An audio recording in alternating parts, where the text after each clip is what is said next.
এ বেচারা কষ্টে, আল্লাহ আমি কার কাছে বিচার নিয়ে আসলাম, এ দুনিয়ায় বিচার আর পাবো না। বোর নামে বিচার নিয়ে ওমরের কাছে আসলাম, ওমর দেখি বোর ধমক খায়, যারা শয়তান ডরায় বউ ডরায় না। এ কি জিনিস? এ রওনা দিছে হাইতাতে, ওমর রাদিয়াল্লাহু আনহু বুঝছে, সে উঠছে, এই কই যাও? হুজুর বড় হতাশ, চলে যাচ্ছি, আর আসিব না ফিরে। হ্যাঁ, ওমর বলেন, এদিকে আয় বেটা, এদিকে এদিকে বয়, দুঃখ তোরও সমান আমারও সমান, দুঃখ ভাগাভাগি করি, আয় কেমনে একটু কথাবার্তা বলি, মজার মজার কথা।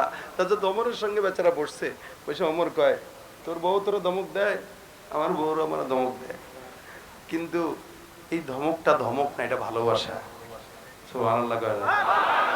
দেখেন দুইজনই মানুষ, কিন্তু একজন একটারে কি দেখছে, আরেকজন একটারে কি দেখে। এটা মহব্বত, এটা প্রেম, এটা ভালোবাসা।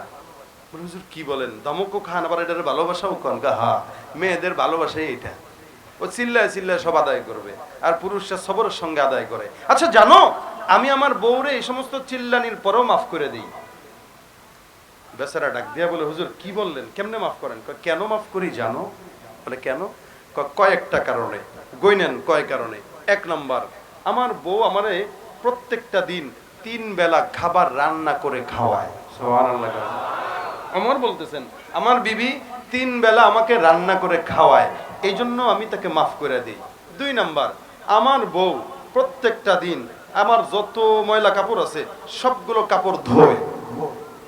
তার মানে আমার যদি একজন রান্নাঘরের জন্য রান্নার বাবুর্চি লাগতো, 10,000 টাকা বেতন দেওয়া লাগতো, কাপড় ধোয়ার জন্য একজন লোক লাগলে তারও 10,000 দেওয়া লাগতো। আমার বউ আমার কাপড় ধুয়ে দেয়, আমার বউ আমার রান্না করে দেয়, ওই টাকাটা আমার সেভ হয়। এটা একটা মহব্বতের জায়গা। 3 নাম্বার, আমার বউ প্রতিনিয়ত আমার ঘরে রাখা যত সম্পদ আছে এগুলোর দারোয়ানগিরি করে। এটা যদি দারোয়ান রাখতাম, সম্ভাবনা ছিল চুরি করে নিয়েও যাওয়ার, কিন্তু আমার বউ কোশ্চিন কালেও চুরি হতে দিবে না, এটাকে আগলে রেখে দেয়। তার মানে সে অঘোষিত একটা দারোয়ানও বটে। সুবহানাল্লাহ।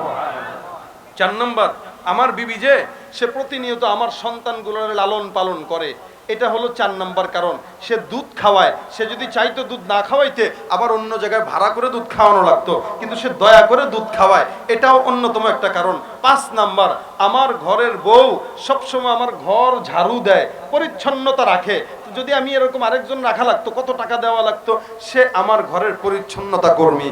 6 নাম্বার, আমি আমার বউ থাকার কারণে জেনার জন্য, ব্যভিচার, যৌন সম্ভোগ অন্য কোনো জায়গায় করা লাগে না। যখন মন চায় তাকে আমি ফ্রি ভাবে, হালাল ভাবে, বরং সওয়াবের সাথে তার সাথে আমি মেলামেশা করতে পারি। সে থাকার কারণে অন্য কোনো নারীর দিকে আমি চোখ দেই না। তো এতগুলো গুণ যার ভিতরে আছে, একটা খারাপ স্বভাব তো তাকে মাফ করে দেওয়াই যায়। সুবহানাল্লাহ। গয়না তো যার জন্য এত কিছু আছে, যে এত কিছু করে, একটা যদি খারাপ কাজ করে মাফ করে দেওয়াটা স্বাভাবিক না? কারণ আপনি খালি কোনো মতে ঘরে কোনোদিন রান্নায় যদি লবণ কম হয়েছে, আপনি তো কোনো থেকে লাথি মারে বের করে দেন। এই বিবি 1 দিন 2 দিন 3 দিন পরে আপনারা তুই গোলামের ভূত, তোর বাপে গোলাম, তোর 14 গোষ্ঠী গোলাম, তোর শালা গোলাম, তোর শাশুড়ি গোলাম, তোর দুলাভাই গোলাম, সব গোলাম বানায় দেয় এখন এই বছরা। কারণ আপনি কইছেন একটা, সে বলবে 10টা। এটা সব না, এটা স্বভাব না? দেখেন অবস্থা।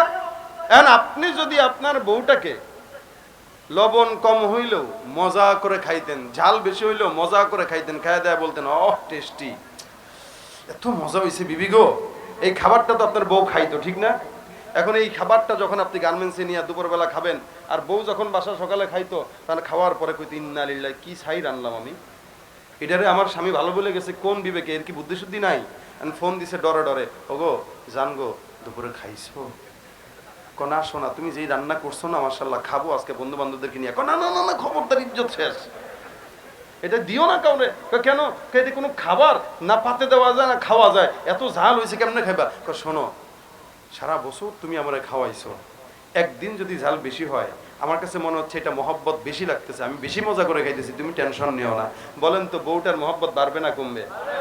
বিকেলবেলা ফোন দিয়ে বলবো, জান গো, আই লাভ ইউ গো, জান, কি খাইবা আজকে? 4 প্রকার, 5 প্রকার, 10 প্রকার, যা মন চায় তুমি খাওয়াবা, আজকে তুমি খালি খাইতে চাবা, আমি খাওয়াবো। কি রান্না করবো বলো? দেখবেন ঘরের ভিতরে গেছেন শরবত, ঘরের ভিতরে গেছেন তোয়ালে আগায় দিবে, ঘরের ভিতরে গেছেন মাথায় তেল দিয়ে দিবে। মহব্বত বাড়বে না কমবে? আমাদের দেশের বলদ সলদ পোলাপান কিছু আছে, এগুলো বউ পালতে পারে না, এক সপ্তাহের মাথায় বউরে তালাক দেয়, এক বছরের মাথায় বউরে তালাক দেয়, কারণ ইনসাফ কি জিনিস এটা সে বুঝেই না। আবার কতদিন পর আল্লাহর নবী করছে সুন্নতি বিয়া একাধিক, আমি কেন করবো না? আল্লাহ তো কোরআনে বলছেন 2টা বিয়া করো, 3টা বিয়া করো। তোমার মতো বাদামিয়ার জন্য 3 বিয়া না, একটাই তুমি চালাইতে পারো না, 2টা করে কি করবা? ইনসাফ রক্ষা করলে একটাই যথেষ্ট, 14টা দরকার হয় না। এজন্য ইনসাফ রক্ষা করতে পারবেন তো ইনশাআল্লাহ? বিবির সঙ্গে ইনসাফ রাখবেন, হাজার অন্যায় করুক মাফ করে দিবেন। বাচ্চার সাথে ইনসাফ রাখবেন, যারা শিক্ষক আছে যেমন মাদ্রাসা, ছাত্রদেরকে যদি মারতেই হয় অল্প মারবেন, যতটুকু দরকার ততটুকু, এর বেশি নয়। এটা বেইনসাফি হয়, একটা দরকার একটা মারবেন, একটার জায়গায় 2টা করা যাবে না। আল্লাহ পাক বলেছেন ইন্নাল্লাহা নি'ম্মা ইয়াইযুকুম বি, এটা আল্লাহ পাক রব্বুল আলামিনের ওয়াজ, আল্লাহ তোমাদেরকে ওয়াজ করেছেন। সুতরাং ইনসাফ যার নাই সে মুসলমানও না। ইনসাফ আমরা আমাদের সমাজে, আমাদের রাষ্ট্রে, আমাদের দেশে সব জায়গায় পালন করতে পারবো তো ইনশাআল্লাহ? আল্লাহ তুমি ইনসাফ মোতাবেক জীবন যাপন করার তৌফিক দান করো, বলেন আমিন। সব সময় কেউ যদি মারেও আঘাত দেয় আপনি মাফ করে দিবেন, কিচ্ছু বলবেন না, অথবা প্রতিশোধ যদি নেওয়া লাগে ততটুকুই নেবেন যতটুকু সে আপনার সাথে করেছে, এর বেশি না। আল্লাহ পাক আমাদেরকে রাসূল সাল্লাল্লাহু আলাইহি ওয়াসাল্লামের এই মহান একটা দায়িত্ব, ইনসাফের দায়িত্ব আল্লাহ পাক আমাদের ভিতরে দেখ, বিশেষ করে যারা সমাজ সেবক এরা যেন এই ইনসাফটা বেশি বজায় রাখতে পারে, যারা বলেন আমিন। আপনারা কষ্ট করে মুজাহাদা করে আজকের এই মাহফিলে এসেছেন। দারুস সালাম মডেল মাদ্রাসা, মাদ্রাসার উদ্যোগে, বয়স্ক কোরআন শিক্ষার উদ্যোগে আজকের এই মাহফিলটা, আল্লাহ পাক এই মাহফিলটাকে ভরপুর কামিয়াবি দান করুক।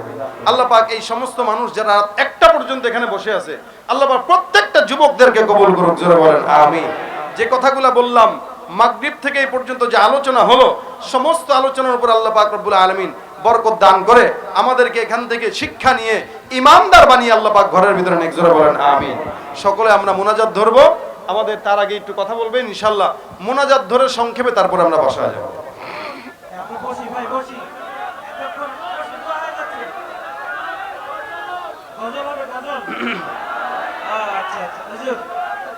আপনি কথা বলে শেষ করেন। আমি কথা বলে শেষ করলে হুজুর গজল বলবে, তাহলে আপনারা চলে যাবেন না থাকবেন? আমি কথা বলবো 2 মিনিট ইনশাআল্লাহ।